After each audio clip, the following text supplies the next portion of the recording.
व इज़ा खातबहुमुल जाहिलून क़ालू सलामा।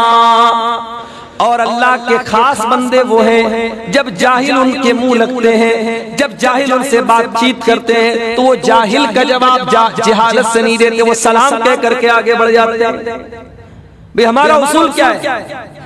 हमारा उसूल यही कि हम ईंट का जवाब पत्थर से देते हैं। कोई हमें एक गाली देता हम बदले में 10 गाली देते हैं, कोई हमें एक मारता हम 10 मारते। यही तो उसूल है, यही तो बहादुरी है। अल्लाह कह रहा है नहीं, ये बहादुरी नहीं है। अल्लाह के खास बंदे जब सामने वाला जहालत पर उतर जाए तो वहां से वो साइलेंट हो जाते हैं और सलाम करके गुजर जाते हैं। वो अच्छी बात बताते हैं, वो हक बात बताते हैं, लेकिन जब सामने वाला जहालत करे, ना माने, कट हुज्जती करे तो भाई अस्सलाम वालेकुम आगे बढ़ जाते हैं, जाहिल के मुंह नहीं लगते।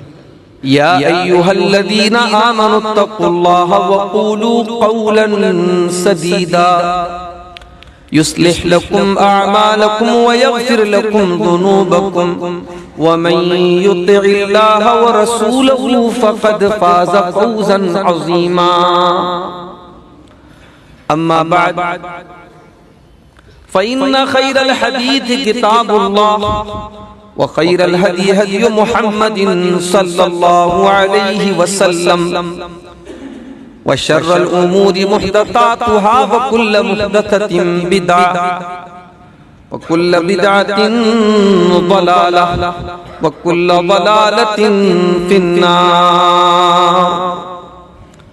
अऊज़ु बिल्लाहि मिनश शैतानिर रजीम। बिस्मिल्लाहिर रहमानिर रहीम। व इबादुर रहमानिल्लज़ीना यमशूना अलल अर्दि हौना व इज़ा खातबहुमुल जाहिलून क़ालू सलामा वल्लज़ीना यबीतूना लिरब्बिहिम सुज्जदन व क़ियामा वल्लज़ीना यक़ूलूना रब्बना अस्रिफ़ अन्ना अज़ाब जहन्नम इन्न अज़ाबहा कान गरामा। मोहतरम हाज़रीन जुमा, तमाम किस्म की तारीफें, हम्द व सना अल्लाह रब्बुल आलमीन को लायक व सज़ावार है, जिसने हमें और आपको पैदा किया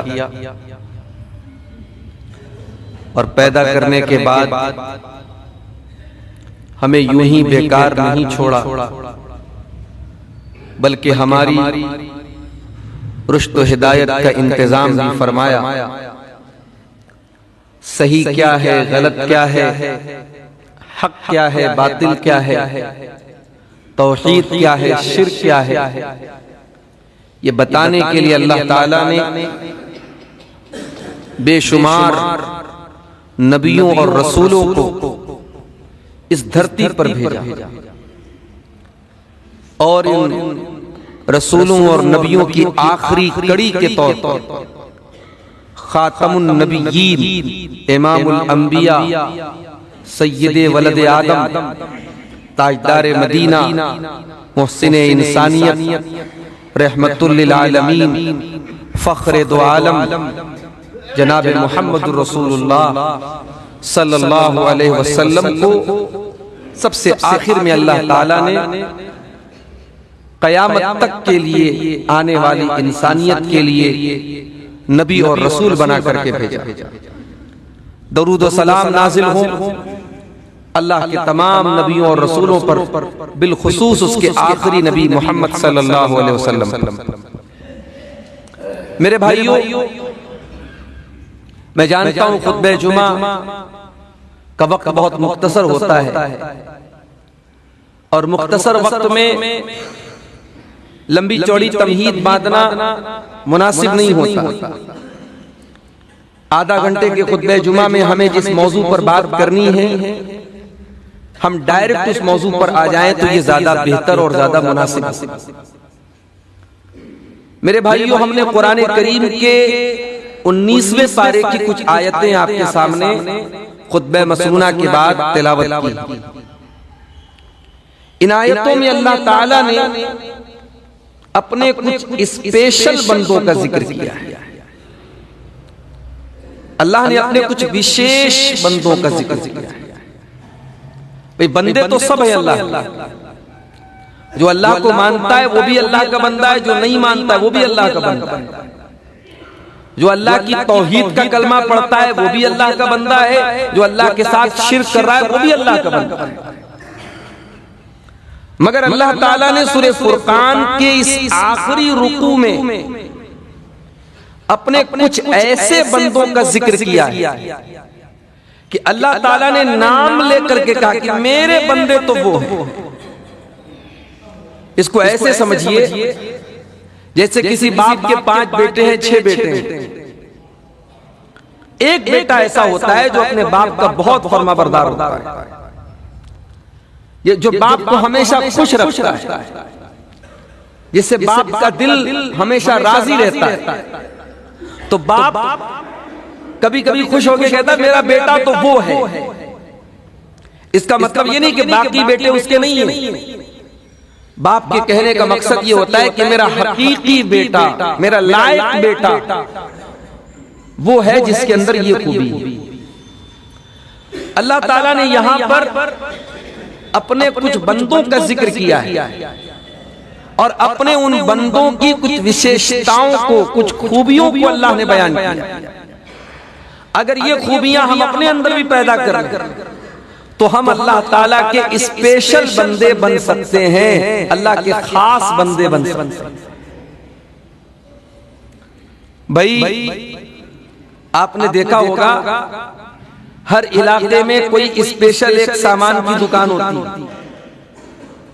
हम लोग रास्ते में आ रहे थे पूर्णिया, जब हम लोग पहुंचे 0 माइल तो वहां पे एक चाय वाला है, बड़ी मशहूर उसकी दुकान है। हमारे साथियों ने कहा कि चल के वहां चाय पीते हैं, बड़ी फेमस दुकान। हमारे रास्ते में तो सैकड़ों दुकानें आई, लेकिन लोग वहां गाड़ी रोक करके क्यों चाय पी रहे? कुछ खास बात है उसके। इसी तरीके से अल्लाह ताला अपने कुछ स्पेशल बंदों का जिक्र कर रहा है। व इबादुर रहमानिल्लज़ीना यमशूना अलल अर्दि हौना व इज़ा ख़ातबहुमुल जाहिलून क़ालू सलामा। रहमान के बंदे वो हैं, अल्लाह के बंदे वो हैं, अल्लज़ीना यमशूना अलल अर्दि हौना, जो जमीन के ऊपर नर्म चाल चलते हैं। ये पहली पहचान, अल्लाह के स्पेशल बंदों की पहली पहचान। उनकी चाल नरमी वाली होती, उनकी चाल में अकड़ नहीं होती, उनकी चाल में गुरूर नहीं होता, अहंकार नहीं होता, तकब्बुर नहीं होता। उनकी चाल तवाज़ो वाली होती है, नरमी वाली। और इंसान तकब्बुर करता भी है तो किस बात पे करता है? वो दौलत पे, जो दौलत छोड़ के एक दिन चला जाएगा, वो खूबसूरती पे जो एक दिन ढल जाएगी, वो ताकत पे जो एक दिन बुढ़ापे में कमजोरी में बदल जाएगी, वो शोहरत और इज्जत पे कि जरा सा कोई एक गलत काम कर दिया तो वो शोहरत और इज्जत खाक में मिल जाती है। इंसान गुरूर करता है तो किस बात पे करता है? इसीलिए अल्लाह ताला कुरान करीम में कहता है वला तमशि फिल अर्दि मरहा इन्नका लन तखरिकल अर्द वलन तबलुगल जिबाला तूला। ऐ मेरे बंदे, जमीन में अकड़ के मत चलना, जमीन में गुरूर मत करना। न तो तू जमीन को फाड़ सकता है, न पहाड़ों पे चढ़ सकता है। तो मिट्टी का बना हुआ हकीर सा इंसान है, हकीर पानी के कतरे से पैदा हुआ हकीर सा इंसान है। अपनी जात पर इतना गुरूर न कर, अपने ऊपर तो इतना घमंड न कर। तो अल्लाह के स्पेशल बंदे तकब्बुर नहीं करते। दूसरी पहचान व इज़ा ख़ातबहुमुल जाहिलून क़ालू सलामा। और अल्लाह के खास बंदे वो हैं जब जाहिल उनके मुंह लगते हैं, जब जाहिल उनसे बातचीत करते हैं तो वो जाहिल का जवाब जहालत से नहीं देते, वो सलाम कह करके आगे बढ़ जाते हैं। भाई हमारा उसूल क्या है? हमारा उसूल यही कि हम ईंट का जवाब पत्थर से देते हैं। कोई हमें एक गाली देता हम बदले में 10 गाली देते हैं, कोई हमें एक मारता हम 10 मारते। यही तो उसूल है, यही तो बहादुरी है। अल्लाह कह रहा है नहीं, ये बहादुरी नहीं है। अल्लाह के खास बंदे जब सामने वाला जहालत पर उतर जाए तो वहां से वो साइलेंट हो जाते हैं और सलाम करके गुजर जाते हैं। वो अच्छी बात बताते हैं, वो हक बात बताते हैं, लेकिन जब सामने वाला जहालत करे, ना माने, कट हुज्जती करे, तो भाई अस्सलाम वालेकुम आगे बढ़ जाते हैं, जाहिल के मुंह नहीं लगते।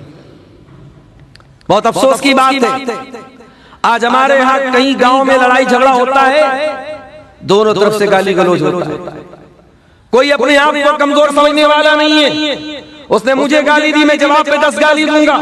उसने मुझे एक मारा, मैं 10 मारूंगा। उसने एक बात बोली, मैं 10 बात बोलूंगा। माफ करना मेरे प्यारे साथी, ये मोमिन की पहचान है। अल्लाह के प्यारे नबी ने फरमाया कि 4 निशानियां ऐसी हैं जो मुनाफिक के अंदर पाई जाती हैं। 4 निशानी मुनाफिक की है। उसमें एक पहचान क्या है?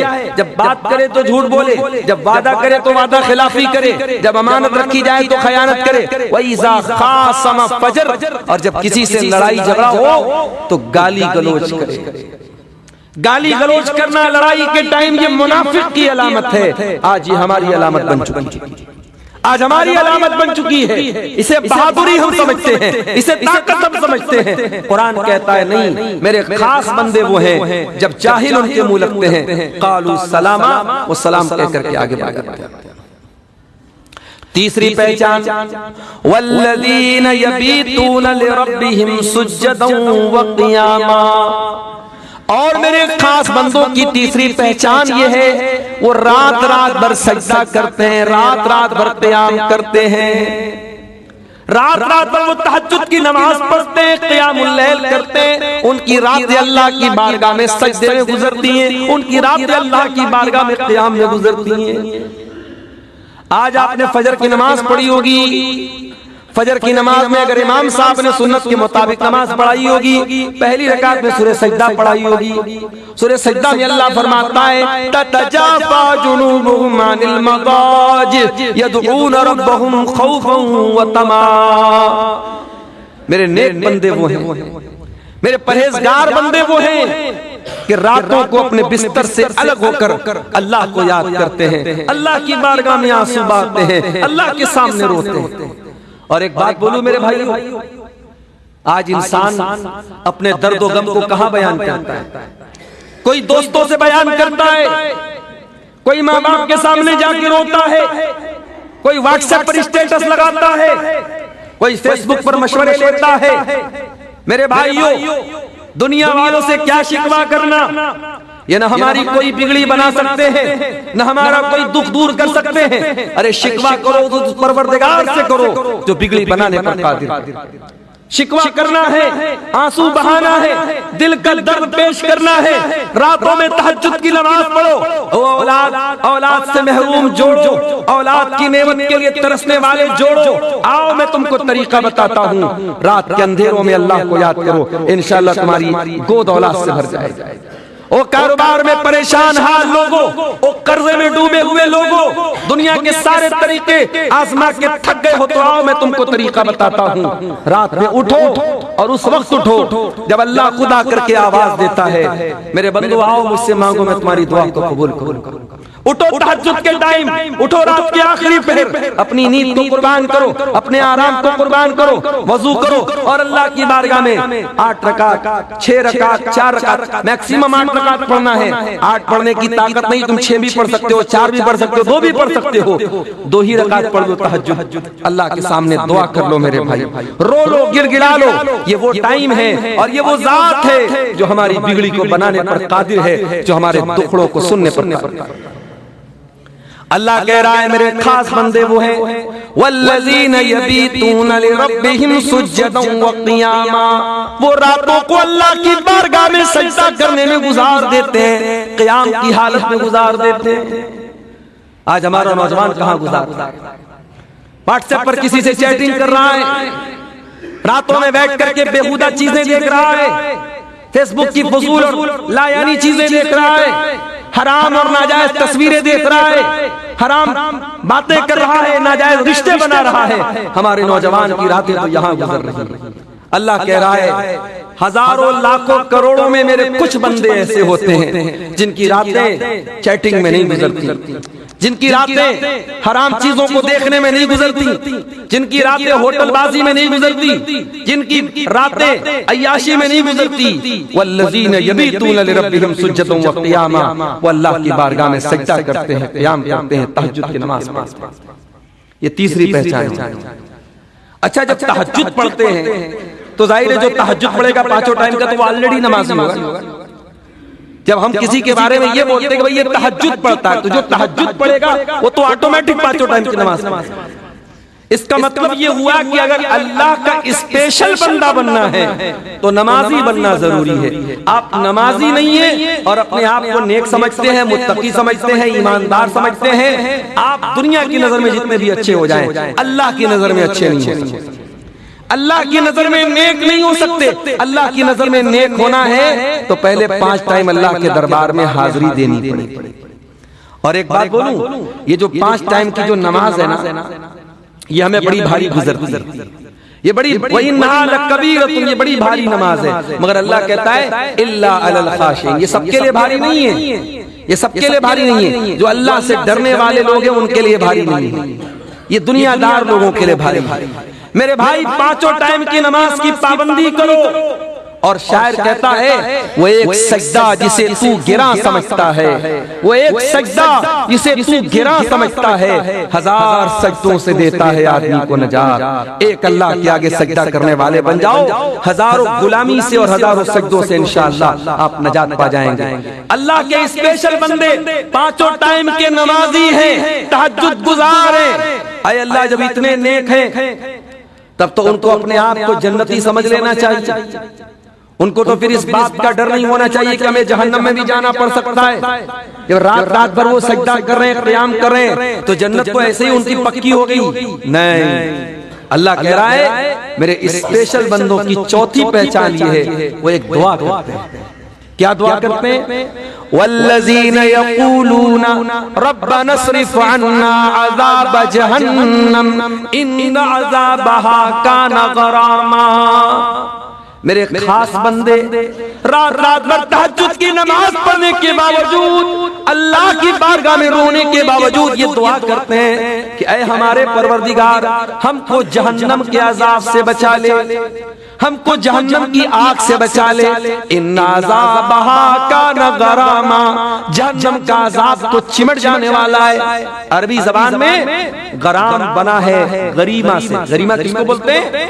कर्ज को बोलते हैं या जुर्माने को बोलते हैं। जैसे आपको किसी से पैसा लेना है तो आप उसके घर बार बार जाते हैं, उससे चिपक जाते हैं, भाई मेरा पैसा दे, मेरा पैसा दे दो। तो जिस तरीके से कर्जदार किसी से कर्जा लेता है और जो कर्ज देने वाला है वो बार बार आकर के उससे चिमट जाता है, ये दो दुआ करते हैं कि ऐ अल्लाह, जहन्नम का अज़ाब इन्ना अज़ाबहा काना गरामा, जहन्नम का अज़ाब तो इंसान को चिमट जाने वाला है।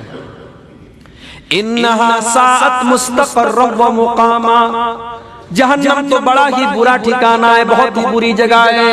वो जहन्नम से अल्लाह की पनाह मांगते हैं। आज तो हम लोग अगर किसी मदरसे में, किसी मस्जिद में 1,50,000 रुपया चंदा दे दें तो मुँहों पे ताव दे के चलते हैं, साहब मैंने तो मदरसे में इतना चंदा। हम लोग छोटी छोटी नेकी करके अपने आप अपनी नेकियों पर इतराते हैं, गुरूर करते हैं। नहीं मेरे भाइयों, दुनिया का सबसे खतरनाक गुरूर इबादत का गुरूर है।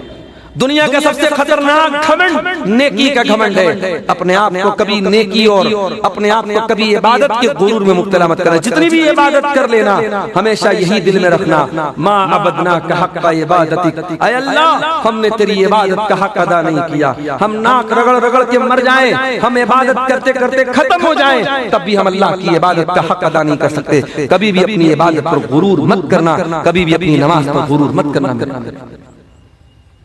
उसके बाद फरमाया वल्लज़ीना इज़ा अनफ़क़ू लम युस्रिफ़ू व लम यक़्तुरू व काना बैन ज़ालिका क़वामा। और मेरे स्पेशल बंदों की 5वीं पहचान, जब वो पैसा खर्च करते हैं। अच्छा, पैसे का नाम ले रहा है। आमतौर से आदमी क्या समझता है, भाई पैसा मेरा है, मैं चाहे जैसे कमाऊं, चाहे जैसे खर्च करूं, इसका दीन से क्या ताल्लुक? मेरा पैसा है, मैं जहां चाहे वहां लुटाऊं। शादी ब्याह के मौके पर कितना पैसा बर्बाद होता है। एक दिन की खुशी के नाम पर करोड़ों रुपए पानी में मिला दिए जाते हैं।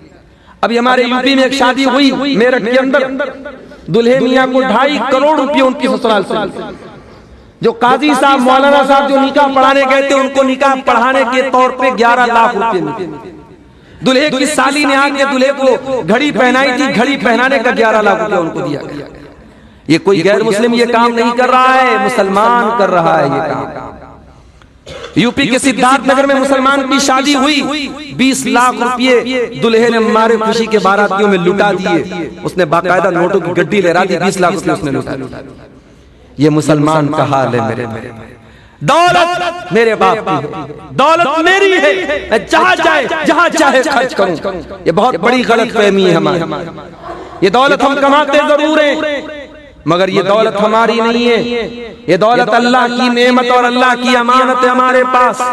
इस दौलत को जहां तहां इस्तेमाल नहीं कर सकते। दौलत कहां से कमाई है इसका भी हिसाब देना पड़ेगा, और कहां खर्च कर रहे हो इसका भी हिसाब देना पड़ेगा। नाजायज आमदनी भी करना हराम है और नाजायज जगहों पर खर्च करना भी हराम है। अल्लाह कह रहा है मेरे स्पेशल बंदे वो हैं जब खर्च करते हैं, और जब इज़ा अनफकू जब खर्च करते हैं, लम युस्रिफू तो फजूल खर्ची नहीं करते, वलम यक़दुरू और बखीली नहीं करते, वकान बैन ज़ालिका क़वामा वो बीच का रास्ता अपनाते हैं। अल्लाह के नेक बंदे बीच का रास्ता अपनाते हैं। कहते हैं जितनी बड़ी चादर है उतना पैर फैलाओ। चादर अगर हमारी छोटी है और पूरा पैर फैलाएंगे तो जाहिर है कि चादर हमारे बदन के लिए नाकाफी हो जाएगी। अगर आपकी आमदनी 10,000 रुपये महीने की है, आपका खर्च उस हिसाब से होना चाहिए। और खास तौर से हमारी माएं और बहनें इस मामले में बहुत लापरवाह हैं। अगर शौहर की आमदनी कम है तो बीवी ये बात अगर नहीं समझती है, घर में लड़ाई झगड़ा शुरू होता है और बीवी ताना दे दे करके शौहर को मजबूर करती है कि शौहर नाजायज तरीका अपनाए, हराम तरीका अपनाए। कितने शौहर हैं बीवी के शौक को पूरा करने के लिए गलत काम करते हैं, जुआ खेलते हैं, सट्टा लगाते हैं। मेरे प्यारे साथियों, हराम चीजों की ख्वाहिश न करो। अल्लाह ने जितनी रोजी दी है, इस दुनिया में बहुत सारे लोग हैं जिनको 2 टाइम का खाना भी नसीब नहीं होता। इसी दुनिया में करोड़ों लोग ऐसे हैं जिनके सर पे छत नहीं है। इसी दुनिया में करोड़ों लोग ऐसे हैं दोपहर का खाना खाते हैं, शाम की गारंटी नहीं है, शाम को खाते हैं, सुबह की गारंटी नहीं है। अगर आपको 2 टाइम पेट भर के खाना मिल रहा है, आपके बच्चे चैन से आपके साथ रहते हैं, आप अपने घर में सुकून से रहते हैं, जाड़े के मौसम में कंबल ओढ़ के सोते हैं, गर्मी के मौसम में कूलर और पंखा चला के सोते हैं, अल्लाह का शुक्र अदा करो मेरे भाई, अल्लाह का शुक्र अदा करो। अल्लाह ने आपको वो नेमतें दी है जो करोड़ों लोगों को हासिल नहीं है। इसीलिए इंसान को हमेशा अल्लाह का शुक्रिया अदा करना चाहिए और जितनी इंसान की ताकत हो उस हिसाब से खर्च करना चाहिए। इस्लाम में फजूल खर्ची भी सही नहीं है और इस्लाम में बखीली और कंजूसी भी सही नहीं है। अगर दौलत है अच्छा खाओ, अच्छा पहनो, बीवी को अच्छा पहनाओ, बच्चों को अच्छा पहनाओ, अच्छा कपड़ा पहनो। अच्छा कपड़ा पहनना, अच्छे मकान में रहना, अच्छा खाना खाना ये हराम नहीं है। हाँ, फजूल खर्ची करना अपनी ताकत और लिमिट से ज्यादा और शौक के नाम पे और अपनी ख्वाहिशात के नाम पे हद को क्रॉस करना ये हराम है। और आगे बढ़िए, स्पेशल बंदों की अगली पहचान फरमाया वल्लज़ीना ला यदऊना मअल्लाहि इलाहन आखर। और मेरे स्पेशल बंदे अल्लाह के साथ किसी को नहीं पुकारते, शिर्क नहीं करते। वला यक़्तुलून नफ्सल्लती हर्रमल्लाहु इल्ला बिलहक़, और किसी निर्दोष की हत्या नहीं करते, किसी की नाहक जान नहीं लेते, किसी को कत्ल नहीं करते। वला यज़नून और ज़िना नहीं करते। ये इस्लाम में 3 बड़े बड़े क्राइम, ये टॉप 3 क्राइम। इस्लाम की नजर में सबसे बड़ा गुनाह क्या है? शिर्क करना। उसके बाद दूसरे नंबर पे कत्ल करना और तीसरे नंबर पे ज़िना करना। ये 3 बड़े बड़े क्राइम है इस्लाम के अंदर। इसीलिए अल्लाह के प्यारे नबी से पूछा गया अय्यु ज़म्बि अज़मु इंदल्लाह, ऐ अल्लाह के नबी कौन सा गुनाह अल्लाह के नजदीक सबसे बड़ा है? आपने फरमाया अन तजअल लिल्लाहि निद्दन व हुवा खलक़। सबसे बड़ा गुनाह ये है तुझे पैदा करने वाला अल्लाह, तुझे जिलाने वाला अल्लाह, तुझे रोजी रोटी देने वाला अल्लाह, और तू अल्लाह के बराबर किसी और को ठहरा दे, अल्लाह का दर्जा किसी और को दे दे, अल्लाह के साथ तो शिर्क करे। ये सबसे बड़ा गुनाह। साहबी ने पूछा अल्लाह के नबी उसके बाद दूसरा बड़ा गुनाह क्या है? आपने फरमाया अन तक़्तुल वलद खश्यत अन यतअम मअक, अपनी औलाद को कत्ल कर दो। दूसरा बड़ा गुनाह यह है अपनी औलाद को कत्ल करना, इस डर से कि औलाद मेरे साथ खाएगी। औलाद पैदा होने के बाद कत्ल की जाए, चाहे माँ के पेट में कत्ल की जाए। अगर माँ के पेट में औलाद बन चुकी है, मसला याद रखो, अगर हमल ठहर चुका है तो जब तक कोई बहुत ही क्रिटिकल केस न हो, औरत की जान को खतरा न हो, आपको इस बात की इजाजत नहीं है कि आप माँ के पेट के बच्चे को खत्म करें। बाज लोग क्या करते हैं, फैमिली प्लानिंग कर रहे हैं, बच्चा नहीं चाहिए अभी, और अगर किसी वजह से वो बदएहतियाती हो गई और बच्चा है तो वो डॉक्टर से मिलकर के एबॉर्शन करा ले। माफ करना मेरे भाइयों, 1400 साल पहले जो लोग अपनी बेटियों को पैदा होने के बाद मार देते थे, अगर वो बहुत बड़ा गुनाह था तो माँ के पेट में दवा के जरिए और ऑपरेशन के जरिए बच्चे को मार देना उतना ही बड़ा गुनाह है, उससे खतरनाक गुनाह है। हाँ, कभी ऐसे हालात भी आ जाते हैं जब डॉक्टर बोलता है कि नहीं, औरत की सेहत अब इस लायक नहीं कि बच्चा पैदा कर सके, अगर एक और ऑपरेशन होगा, एक और डिलीवरी होगी, औरत की जान जा सकती है। तब वहाँ शरीयत का कानून ये है कि जब दो चीजों में, जब दो खतरे वाली चीजें हैं, दो नुकसान वाली चीजें हैं, तो शरीयत कहती है कि उस जिसमें हल्का नुकसान है, जिसमें कम नुकसान है, उसको अपना लिया जाए। माँ की जिंदगी ज्यादा कीमती है, अभी बच्चा पूरी तरीके से दुनिया में नहीं आया है, उस सूरत में इजाजत दी जा सकती है। उसमें भी शर्त है कि कोई एतबार वाला डॉक्टर हो, भरोसेमंद डॉक्टर हो, ऐसे किसी की बात मान करके भी ये काम नहीं किया जाएगा। तो नबी ने फरमाया दूसरा बड़ा गुनाह क्या है? औलाद को कत्ल करना। फिर पूछा अल्लाह के नबी तीसरा बड़ा गुनाह क्या है? आपने फरमाया अन तुज़ानिया हलीलत जाज, अपने पड़ोसी की बीवी के साथ ज़िना करना। सवाल ये पैदा हुआ पड़ोसी का नाम नबी ने क्यों लिया? क्या पड़ोसी की बीवी के साथ ज़िना करना हराम है और किसी और की बीवी के साथ ज़िना करना जायज़ है? नहीं, ज़िना तो सबके साथ हराम। पड़ोसी का नाम नबी ने इसलिए लिया क्योंकि पड़ोसी पड़ोसी पर भरोसा करता है, पड़ोसी पड़ोसी पर एतमाद करता है, पड़ोसी पड़ोसी पर विश्वास करता है। और पड़ोसी की बीवी के साथ अगर कोई गलत काम करे, पड़ोसी की बेटी के साथ कोई गलत काम करे, तो ये गुनाह पर गुनाह है। ये कड़वा है और ऊपर से नीम चढ़ा हुआ है, ये करेला है और ऊपर से नीम चढ़ा हुआ है। ये डबल गुनाह है कि इंसान एक तो ज़िना भी कर रहा है और अपने पड़ोसी के विश्वास को तोड़ रहा है। नबी ने फरमाया ये तीसरा बड़ा गुनाह है कि तुम पड़ोसी की बीवी के साथ ज़िना करो। तो इस्लाम में ये टॉप 3 क्राइम है, शिर्क करना, कत्ल करना और ज़िना करना। अब सवाल ये पैदा होता है, किसी ने शिर्क कर लिया, किसी ने कत्ल कर दिया, किसी से ज़िना हो गया, अब क्या उसके लिए दोबारा वापसी की गुंजाइश नहीं है? क्या तौबा का रास्ता नहीं है? क्या सुधरने का रास्ता नहीं है? अल्लाह फरमाता है नहीं, तौबा का रास्ता है। फरमाया इल्ला मन ताबा व आमन व अमिला अमलन सालिहा फउलाइका युबद्दिलुल्लाहु सय्यिआतिहिम हसनात।